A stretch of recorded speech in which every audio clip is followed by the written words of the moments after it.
The fourth way is an approach to self-development described by George Gurdjieff, which he developed over years of travel in the East.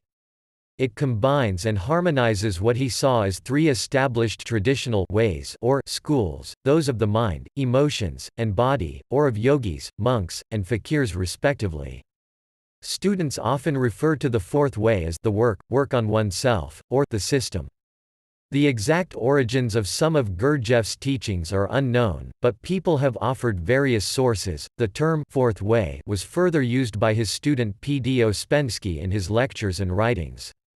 After Ouspensky's death, his students published a book entitled The Fourth Way based on his lectures.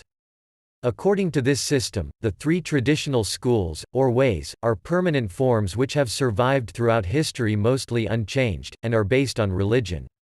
Where schools of yogis, monks or fakirs exist, they are barely distinguishable from religious schools. The fourth way differs in that it is not a permanent way. It has no specific forms or institutions and comes and goes controlled by some particular laws of its own. When this work is finished, that is to say, when the aim set before it has been accomplished, the fourth way disappears, that is, it disappears from the given place, disappears in its given form, continuing perhaps in another place in another form. Schools of the fourth way exist for the needs of the work which is being carried out in connection with the proposed undertaking. They never exist by themselves as schools for the purpose of education and instruction.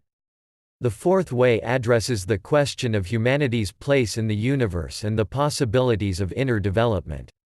It emphasizes that people ordinarily live in a state referred to as a semi-hypnotic waking sleep, while higher levels of consciousness, virtue, unity of will are possible.